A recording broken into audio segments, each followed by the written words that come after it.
What's up guys, Matt here coming at you with part 2 of the SCX6 cage build. The first video, we kind of built the axles, went over everything that's going into this. This one's going to be more about the transmission and getting the shift servo set up and links onto this and then kind of getting the transmission into the cage. So I've started on part of this. It was very simple, just bolt on, but I wanted to show you guys. I'm going to go ahead and set up the shift servo in here. Hopefully power it up and get the endpoint set. That way I don't have to deal with moving things around once it's in the truck. Get the spur on, motor mounted, and get this into the chassis, start bolting up the axles, and we'll just see how far we go. If this video is getting like 45 minutes long, I'll probably cut it off at some point, but just going to see what we can fit into this one. So I appreciate you guys coming back to check the rest of this build out, and let's get started with it. First thing we're going to do is set this ESC up with the drag brake on the aux cord. So you'll see here I've got this thing plugged into this old ratty PC I keep out here in the garage. Just plug the wire here into the castle link. And then this one right here is our aux. So when we plug that into whatever channel on the transmitter we decide to use, I haven't fully decided if I'm using the Fly Sky or my radio link, but we'll figure that out in a minute. So you can adjust all of this stuff, and it's been a minute since I've been into this, so I'm not exactly sure where this is. So that's going to be a tough one. I think I'm going to go crawler reverse.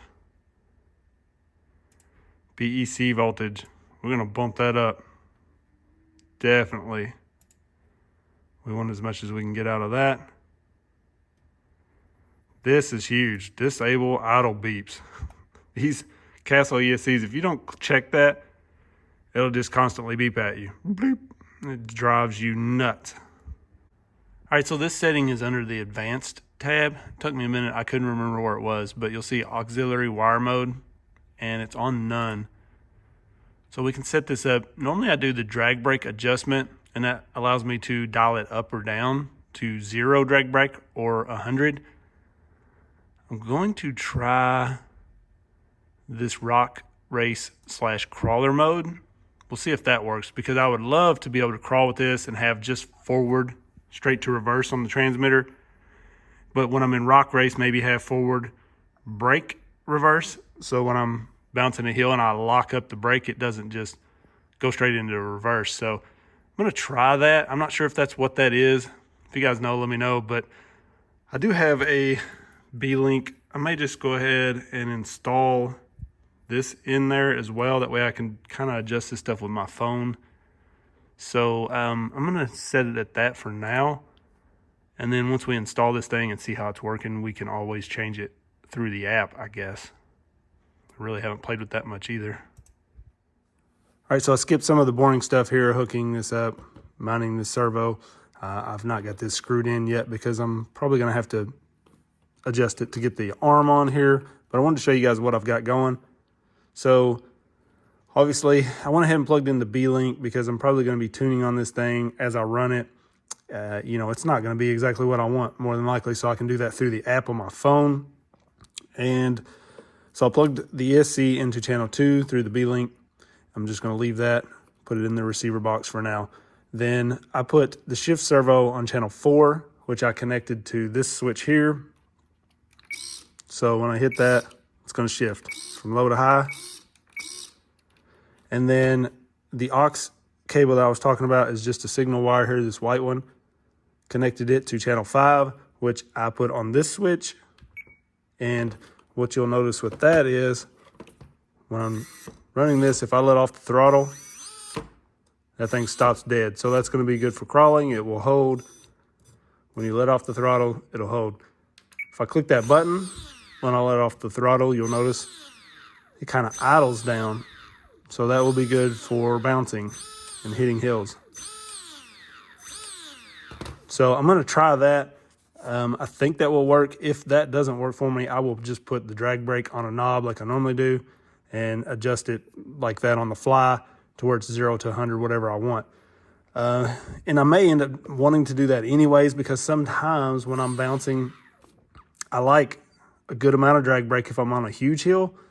So I don't know. It's just something I'm going to have to play around with. That's why I left the B-link connected.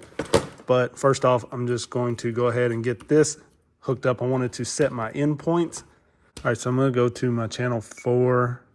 Oops. Endpoint. Channel 4 here.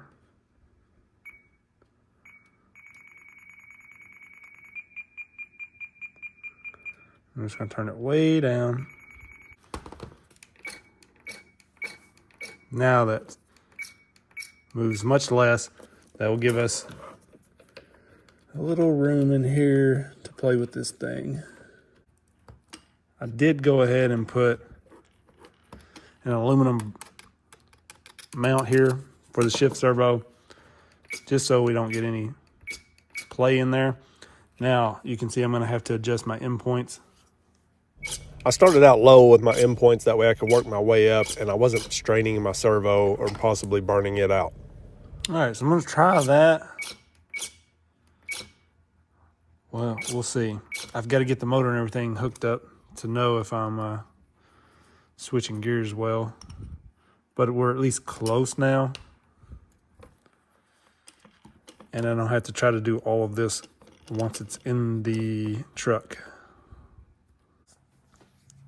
So I had to sort of hold this in my lap like this to get this all lined up right. I guess if I wanted to glue those pads onto the spur, I really wouldn't have had to done that, but they wanted to kind of misalign a little bit, and then I couldn't get things to tighten down correctly. The spur gear was off just a little, so I think now I have it. It looks pretty straight. Everything's tight. Try to get this cover on a second ago. This cover was bottoming out on the spur gear, so things were not going to work well at all.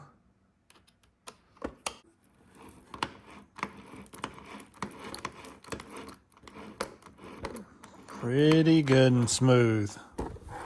Look at these drive shafts. These things are meaty. These are also Vitavon.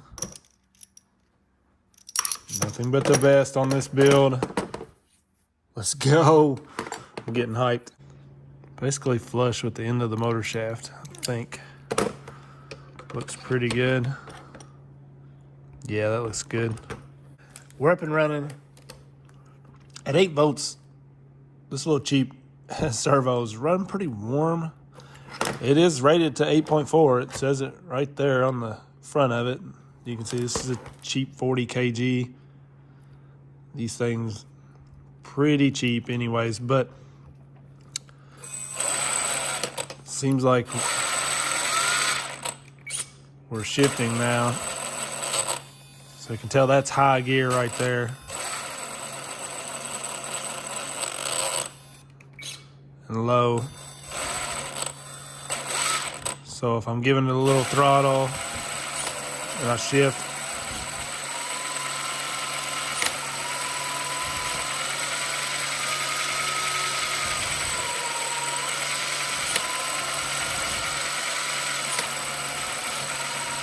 shifting pretty well it seems. So everything's good, ready to rock. Let's get this thing installed. So I just slipped this in. Started a couple screws on the side here to kind of get the skid and everything held in place. Now, I've kind of ran into my first somewhat of an issue. It's really not an issue, but I wanted my ESC over here. But as you can see, my wires aren't quite long enough. I'm not sure if I really want to deal with unplugging these to get into the receiver box anytime I need in there. So I also thought about just double siding this right there, and then I could zip these up maybe. I don't know. I like that being down low. It's kind of just hidden. I'm trying to leave room for this 6S pack over here. So these trays aren't reversible. I tried to move this, I looked at and measured these holes and stuff. It's not going to line up to move this over here. So I'm not quite sure if rolling that would even help, because it doesn't quite reach over the box over here even. So I'm thinking we may just have to do this right here. And of course, all of this mess will be inside of here. And then we just have the battery lead coming up to the battery. As long as I can get my double-sided tape to really hold this on here good, because this thing's gonna take some beatings, but I could always maybe put a zip tie around it also from here around through it. I think that's probably gonna be what I do. I could go somewhere right here, but I just don't want to get in the way of this battery.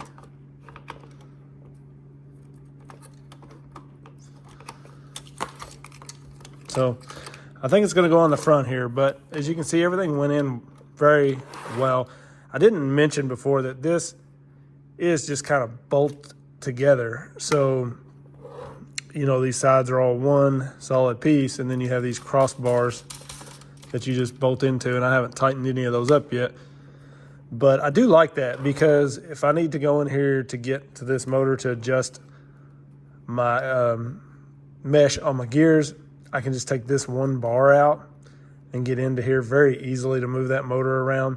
It makes getting inside of this thing much easier. So instead of having to take this entire thing apart, if I really wanted to, I could just pull all of these top bars out and get pretty good access to inside of this thing. So I'm very happy with how it's going together so far. I'm gonna sort this out and try to get these axles on. So we'll cut the video here, and on the next one, I'll work on getting these axles in and maybe the shocks on. So you guys let me know what you think of the build so far, and I appreciate everybody watching. Peace.